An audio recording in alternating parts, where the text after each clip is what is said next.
Holy moly, guacamole.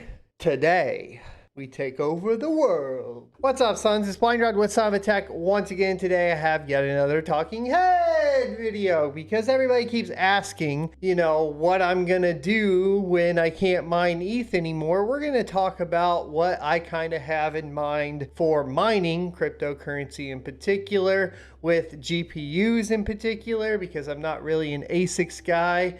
Not a fan of, one manufacturer making all the hardware. Of course, that is changing, and we'll be talking about that in another talking head video. If you guys are interested, of course, let me know in the comment section below. But before we get into that, thank you guys for 50,000 subscribers. It is absolutely insane. After the last mining boom, the cryptocurrency YouTuber known as Son of a Tech went into kind of just a lull, a bear market of subs. And then it came back, and along with the rise of Bitcoin, we are now building the community once again. And I really appreciate that a bunch. If you guys want to know kind of my whole process on, of course, making YouTube content, what went through my head during all that time, and more of a talking head video on how I handled it, which probably wasn't actually great, but maybe you can learn something from it if you're an aspiring content creator. Let me know in the comment section below. It's something that I kind of was thinking about addressing. Now, to the 50,000 subs, I don't know what we're going to do for it yet. I already had my talking head video planned for today, so that's going to come out on schedule. I have to work on a migration tonight for my day job, so I will not be able to do any sort of live stream, unfortunately. However, if you guys think we should do a live stream to celebrate, let me know. If you have any fun, quirky ideas that are, of course, PC and cool and not crazy. Somebody said fill up a bathtub with gasoline and shoot it with a shotgun.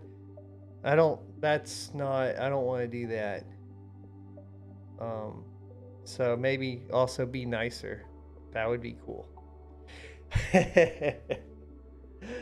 All right, so let's get into it. So obviously we have proof of stake coming for Ethereum no matter what. We have the threat of course, mining becoming less profitable with EIP 1559. We also have the threat of ETH1 going proof of stake before ETH 2.0 is launched.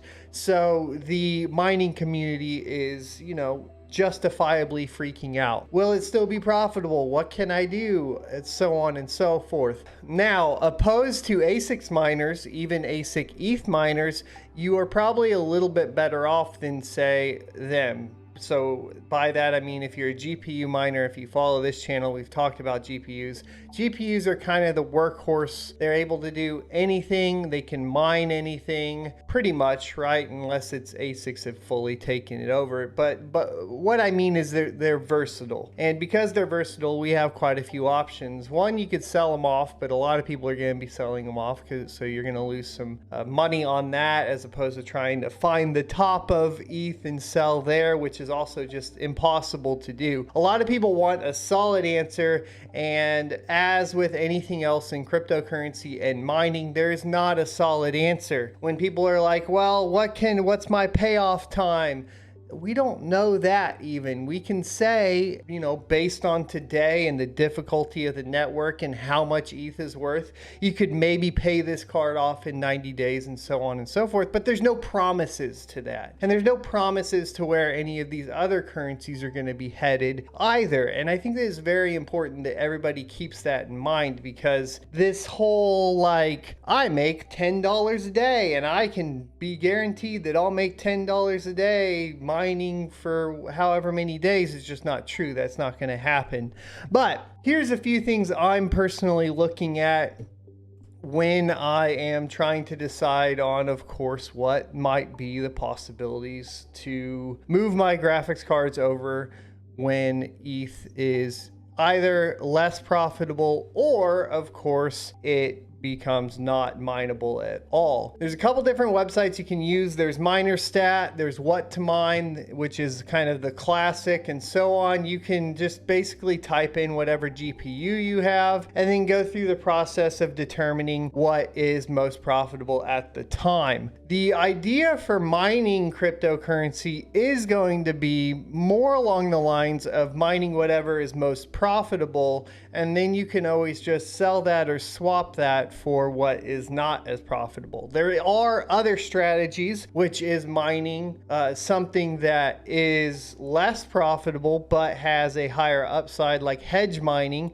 And I did that a long time with Raven coin, for example, during the bear market and so on. But, you know, at the end of the day, if you were still mining the most profitable and then swapping it for something that's less profitable, you're probably going to be better off. So if we look at the most profitable coins, we are going to see that ETH is by far ahead of everything else. But other things are still profitable even right now, albeit, you know, maybe about half of the cut. So this is what I talked about in basically the GPU mining strategies, was that we have an issue where once we can't mine Ethereum, the profitability is going to drop significantly. So keeping that in mind, you need to consider the fact that your payoff time is going to change quite a bit too. But so could the different projects that are currently mineable as well. There are a lot of different good projects that are pretty promising, and the few that I've been looking at or mining even on the side, even through ETH, has been Conflux and Raven coin, which we have guides for on this channel. Now, as you guys can see though, we picked, you know, Raven coin as well as Conflux. Now, they are still probably the second and third most profitable coins. There is an honorable mention of Grin, but there's a lot of other issues that come into play with Grin as far as mining and the different types of wallets and the trading process for it.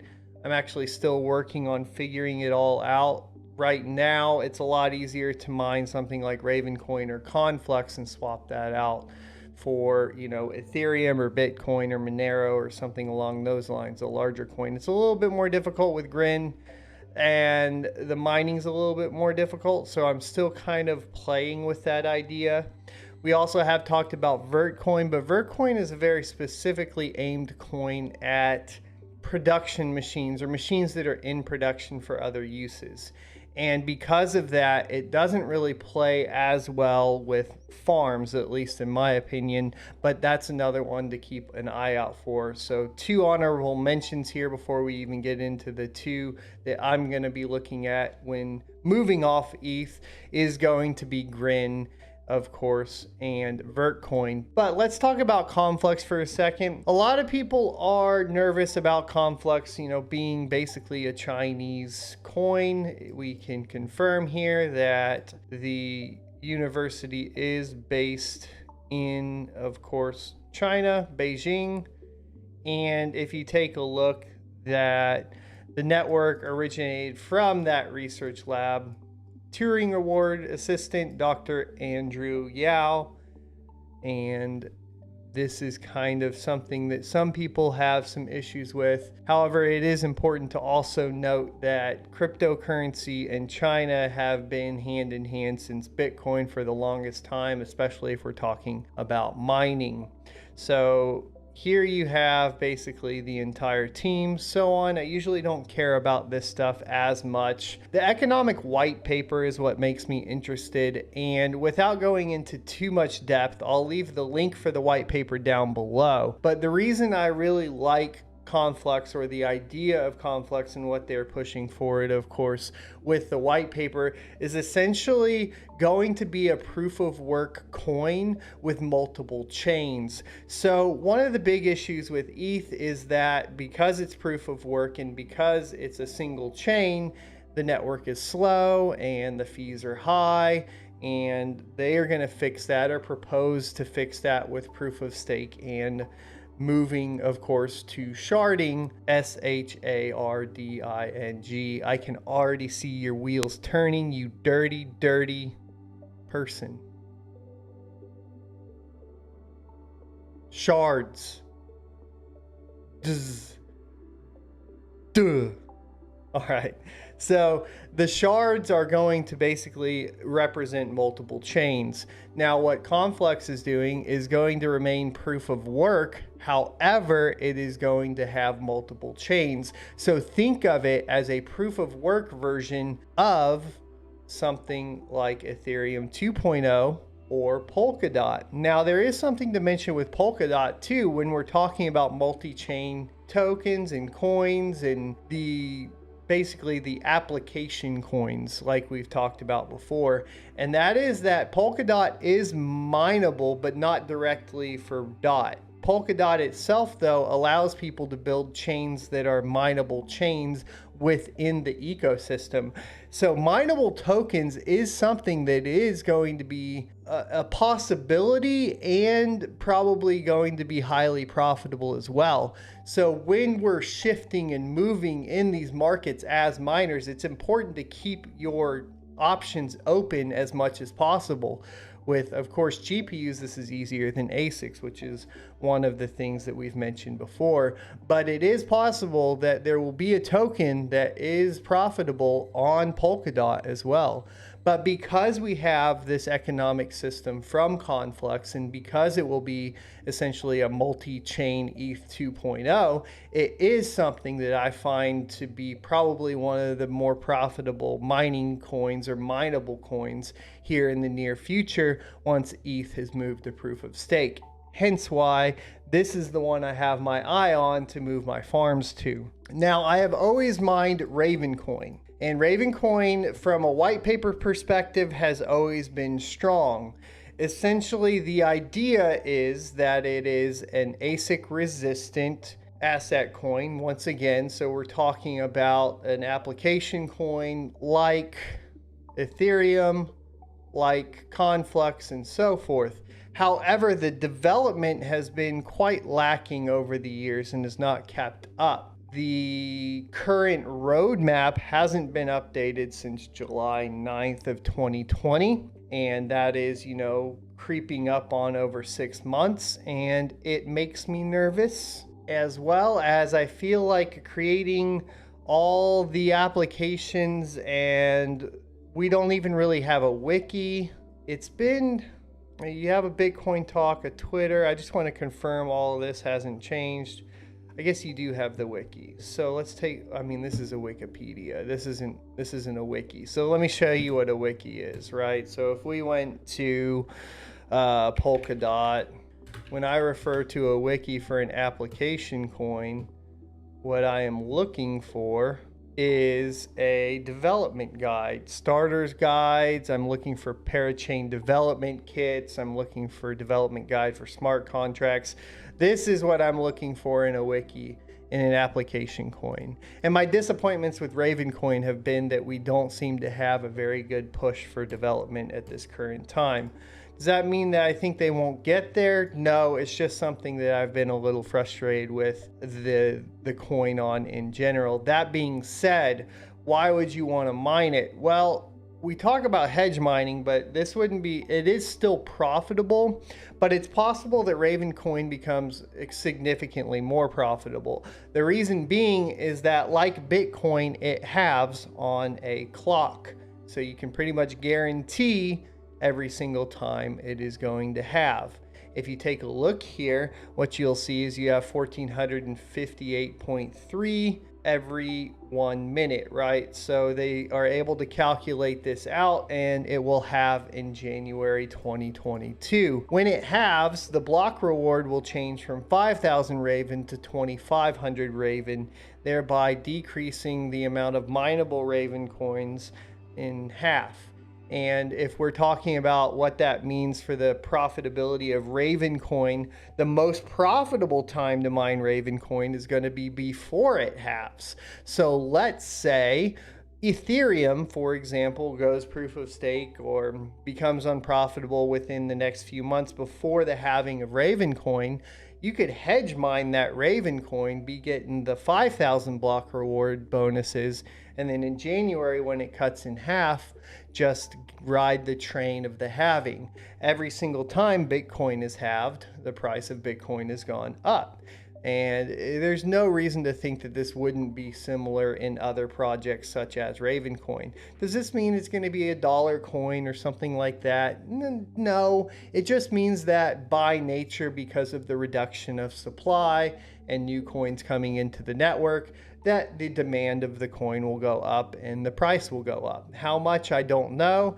I just know that mining while you get the max reward before the halving is going to be something that is something I'm paying attention to, right? And so when I talk about these two different coins and why I would move to mining them, these are pretty much the reasons why. Conflux being a technological point of view, I guess both being a tech point of view, but for Conflux in particular, I've been impressed, of course, with the design and the white paper.